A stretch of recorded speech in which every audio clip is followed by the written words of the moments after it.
¿Tú qué harías si un día un vagabundo sucio toca a tu puerta pidiendo un pedazo de pan y resulta ser la persona que tiene el poder de cambiar tu destino para siempre? Piénsalo bien antes de responder, porque a veces el orgullo nos pone una venda en los ojos que nos impide ver a Dios cuando nos visita con ropa humilde. Ten mucho cuidado a quien desprecias, porque la vida da muchas vueltas y la mano que hoy empujas con asco puede ser la única que te sostenga mañana cuando caigas al abismo. Cuentan que hace muchos años vivía un hombre llamado Don Augusto. Don Augusto no era un rico cualquiera, era un hombre de campo, de esos que se hicieron a sí mismos, partiendo piedras y domando la tierra seca con sus propias manos. Tenía tierras hasta donde alcanzaba la vista, pastizales verdes, miles de cabezas de ganado que mugían como un trueno al amanecer, y una hacienda grande, de muros blancos y tejas rojas, que se alzaba en la colina como un castillo. Pero don Augusto tenía una tristeza honda, de esas que no se curan con dinero ni con medicinas. Su esposa, doña Clara, una mujer santa que había sido su compañera de batallas, se había ido al cielo hacía ya 10 años. Y don Augusto se quedó solo con 3 hijos. Bueno, solo es un decir, porque la casa estaba llena de gente, pero el corazón del viejo estaba vacío. Sus 2 hijos mayores, Rogelio y Patricia, habían crecido rodeados de lujos que don Augusto nunca tuvo en su infancia. Rogelio, el mayor, era un hombre alto, bien parecido, pero con una mirada fría, calculadora. Se paseaba por el rancho con botas de piel de avestruz que nunca habían pisado el lodo, y siempre estaba hablando de vender, de modernizar, de irse a la ciudad. Para él, el olor a estiércol y a tierra mojada era insoportable. Patricia, la de en medio, era peor.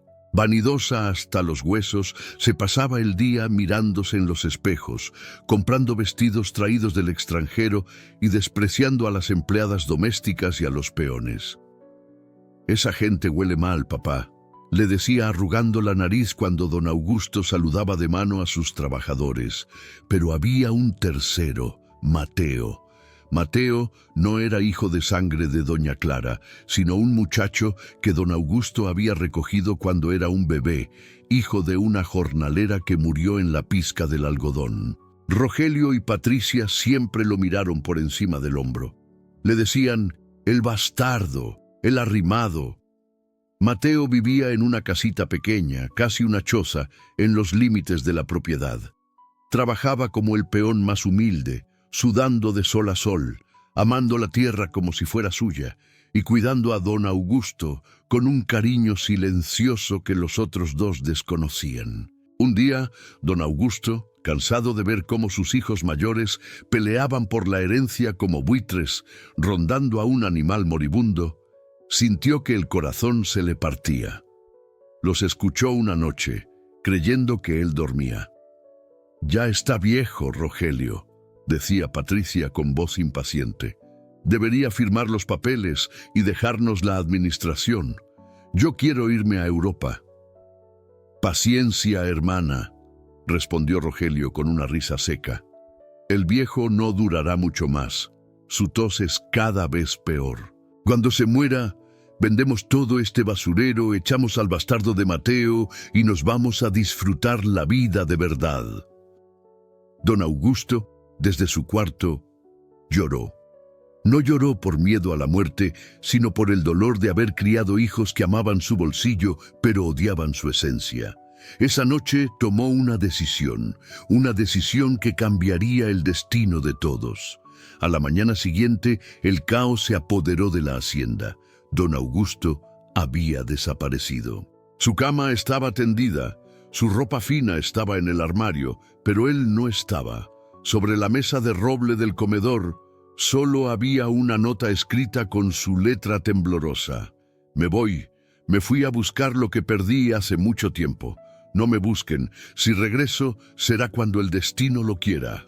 Los hijos mayores, en lugar de preocuparse, en lugar de montar los caballos y salir a buscar a su padre a los cerros, sintieron un alivio secreto. Se fue el viejo loco, dijo Rogelio. Seguro se perdió en el monte y las bestias dieron cuenta de él. Patricia, fingiendo un llanto seco sin lágrimas frente a los vecinos, ya estaba midiendo las cortinas para cambiarlas. Solo Mateo, el hijo despreciado, salió con su linterna y su perro, buscando a su padre noche tras noche, gritando su nombre hasta quedarse sin voz, regresando al amanecer con los ojos rojos y el alma rota. Pasaron 6 meses, 6 largos meses donde Rogelio y Patricia tomaron el control. Despidieron a los peones viejos, dejaron de dar ayuda a la iglesia del pueblo y empezaron a preparar la venta de las tierras. Mateo seguía en su choza, trabajando el pedazo de tierra que don Augusto le había dejado de palabra, rezando cada noche por el regreso del viejo patrón. Lo que nadie sabía es que don Augusto no estaba muerto. Había estado viviendo en un pueblo lejano, trabajando como ayudante de albañil, durmiendo en catres duros, comiendo frijoles aguados y dejando que su barba y su cabello crecieran desordenados y blancos como la nieve. Había dejado que el sol le curtiera la piel hasta dejarla oscura y arrugada. Quería saber qué se sentía no tener nada, para ver quién lo quería por lo que era y no por lo que tenía.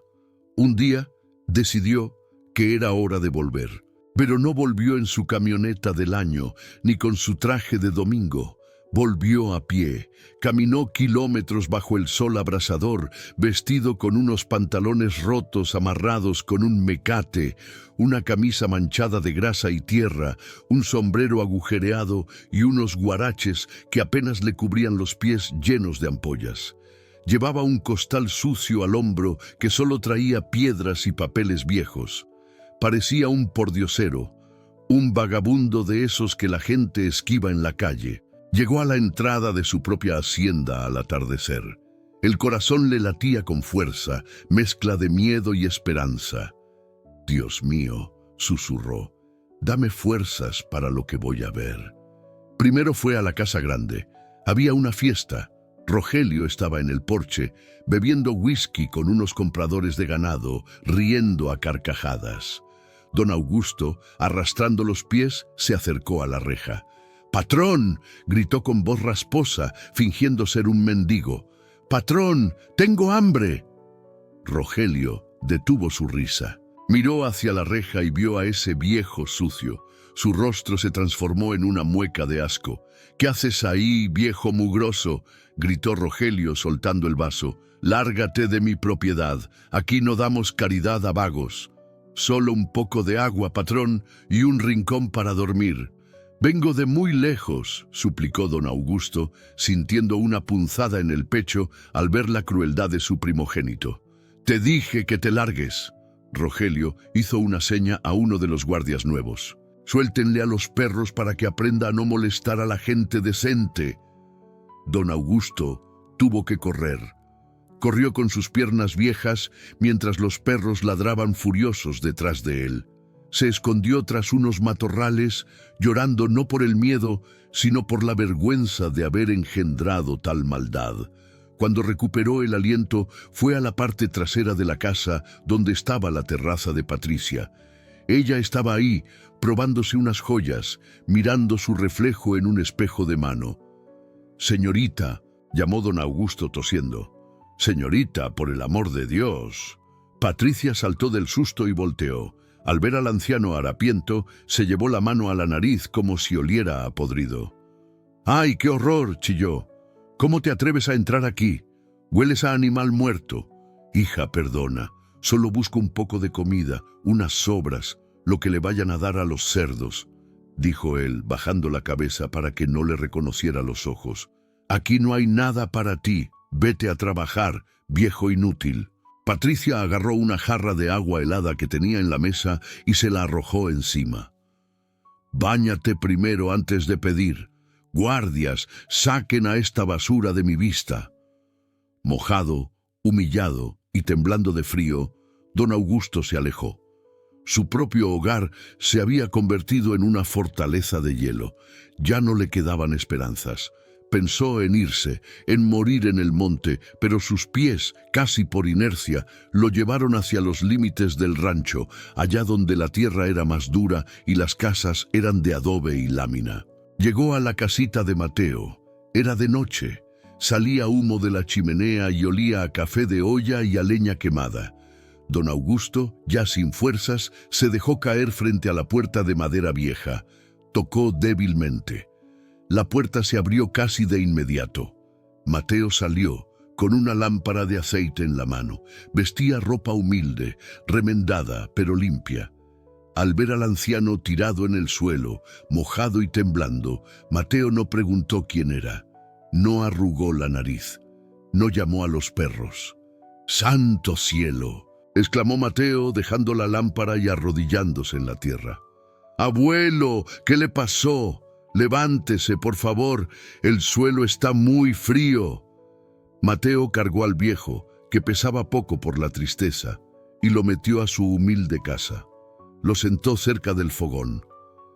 «Mire nada más cómo viene, empapado», decía Mateo con preocupación genuina. Buscó una toalla seca y comenzó a secarle el cabello y la cara con una ternura que a don Augusto le recordó a su difunta esposa. «No tengo ropa nueva, abuelo, pero póngase esta camisa mía, es de franela, le va a quitar el frío». Don Augusto no decía nada, solo observaba. Mateo le sirvió un plato de frijoles calientes, recién hechos, con unas tortillas hechas a mano y un pedazo de queso fresco. «Coma, abuelo, no es mucho, son frijolitos de la olla, pero están buenos, coma con confianza».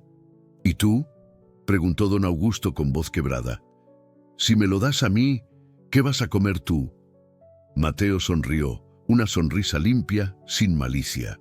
«No se preocupe por mí. Yo comí ayer. Donde come uno, comen dos, y Dios siempre provee. Usted lo necesita más hoy». Después de cenar, Mateo hizo algo que terminó de romper la represa en los ojos de don Augusto. Trajo una palangana con agua tibia y jabón. Se arrodilló a los pies del mendigo, le quitó los guaraches rotos y comenzó a lavarle los pies llenos de lodo y sangre. «¿Por qué haces esto?», preguntó don Augusto llorando abiertamente. «Soy un viejo sucio, un nadie. Tus patrones me echaron a los perros».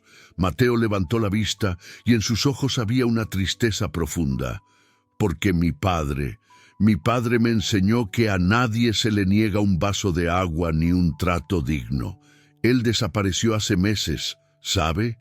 No sé si está vivo o muerto, pero si él estuviera por ahí perdido y viejo como usted, yo le pido a Dios todas las noches que alguien le abra la puerta y le cure las heridas. Lo hago por usted y lo hago por él». «¿Querías a tu padre?», preguntó el anciano. «Dicen que era un hombre duro, era un hombre justo», respondió Mateo. «Mis hermanos, ellos querían su dinero. Yo solo quería que estuviera orgulloso de mí. Yo daría todo este rancho, toda la herencia que ellos pelean, solo por volver a verlo sentado en su silla, tomando café». Don Augusto cerró los ojos y sintió una paz que no había sentido en años. Esa noche, Mateo le dio su propia cama y él durmió en el suelo sobre un petate. El millonario durmió en la casa del pobre y durmió mejor que en su mansión de sábanas de seda. A la mañana siguiente, el sol salió con una luz diferente, como si anunciara juicio. El pueblo entero y los trabajadores del rancho se despertaron con el ruido de autos llegando a la casa grande. Eran notarios, jueces y abogados. Rogelio y Patricia habían convocado a todos para declarar oficialmente la muerte de su padre por ausencia y tomar posesión legal de todo para venderlo esa misma tarde. Estaban en el gran salón. Rogelio vestía un traje negro impecable, fingiendo luto. Patricia llevaba un velo de encaje y lloraba lágrimas falsas con un pañuelo de seda. «Es una tragedia», decía Rogelio al juez. «Pero la vida sigue, y como herederos debemos velar por el patrimonio. Firme aquí para que podamos proceder». El juez, un hombre serio, ajustó sus lentes. Muy bien, si no hay objeciones y dado el tiempo transcurrido. En ese momento se escuchó un golpe seco en la puerta principal. Todos voltearon. La puerta se abrió de par en par. Entró Mateo, venía con su ropa de trabajo, limpio pero humilde, y a su lado, apoyado en un bastón, venía el mendigo, el mismo viejo sucio del día anterior, aunque ahora llevaba la camisa de franela de Mateo. «¿Qué es esto?», gritó Patricia poniéndose roja de furia. «¡Mateo! Te dije que no quería ver a ese pordiosero aquí. Sácalo inmediatamente». «¡Guardias!», bramó Rogelio. «Saquen a esta chusma». «Un momento». La voz del mendigo retumbó en el salón. No era la voz débil de un anciano moribundo. Era una voz de trueno, una voz de mando que hizo temblar los cristales. El mendigo se soltó de Mateo. Caminó hacia el centro del salón con la frente en alto. Lentamente se quitó el sombrero agujereado, se pasó la mano por el cabello, echándolo hacia atrás. Se irguió cuán alto era. Rogelio se puso pálido como un papel. Patricia soltó el pañuelo. El juez se quitó los lentes, atónito. «¿Papá?», susurró Rogelio retrocediendo hasta chocar con la mesa. «¿Don Augusto?», murmuraron los abogados. El silencio en la sala era tan pesado que se podía escuchar el zumbido de una mosca. Don Augusto los miró uno por uno. Su mirada era de fuego. «Sí, soy yo», dijo con calma terrible. «El viejo sucio, el animal muerto, la basura que mandaron a echar con los perros». Patricia intentó acercarse, balbuceando. «Papá, papito, no sabíamos. Era una broma. Pensamos que era un ladrón. Mírate, estás irreconocible». «¡Atrás!», gritó don Augusto y Patricia se detuvo en seco. «No me reconocieron por la ropa, porque para ustedes un padre no es sangre, es una chequera. Si no traigo traje no soy nadie». Don Augusto caminó hacia la mesa donde estaban los papeles de la herencia. Los tomó y los rompió en 2 pedazos frente a la cara de Rogelio. «Me fui para ver qué pasaba cuando yo no estuviera, y vi buitres peleando por la carne antes de que el cuerpo se enfríe. Regresé como un necesitado, buscando caridad en mi propia sangre, y solo encontré veneno. Busqué en la casa de mis hijos y encontré puertas cerradas y perros rabiosos». Luego se giró hacia Mateo, quien seguía en la puerta, con los ojos llenos de lágrimas, sin entender del todo que su padre había vuelto para quedarse. Pero luego busqué en la casa del peón, busqué en la choza del despreciado, y ahí, donde no hay lujos, encontré un banquete. Encontré a un hombre que me lavó los pies, que me dio su propia comida y su propia cama, sin saber quién era yo, solo porque tenía un corazón noble. Busqué un hijo en la tierra ajena, y lo encontré. Ahí mismo, frente al juez y los notarios atónitos, don Augusto dictó su sentencia. No necesitó pensarlo 2 veces. «Señor juez», dijo con voz firme, «quiero hacer un nuevo testamento ahora mismo. Escriba». Rogelio temblaba. Patricia lloraba, ahora sí de verdad, al ver que su vida de princesa se desmoronaba. «A mis hijos, Rogelio y Patricia», empezó don Augusto. Los dos levantaron la mirada con un rayo de esperanza. «A ellos les dejo mis maletas viejas y 1000 pesos a cada uno. Lo suficiente para que tomen un autobús a la ciudad y busquen trabajo, porque a partir de hoy quedan desheredados y expulsados de estas tierras. No quiero verlos aquí antes de que se ponga el sol. Somos tu sangre. La sangre se honra, Rogelio, y ustedes la vendieron barata. ¡Fuera!». Luego, don Augusto caminó hacia Mateo. Le puso las manos en los hombros. El muchacho lloraba en silencio. «Mateo, tú no llevas mi apellido en los papeles, pero llevas mi corazón en el pecho.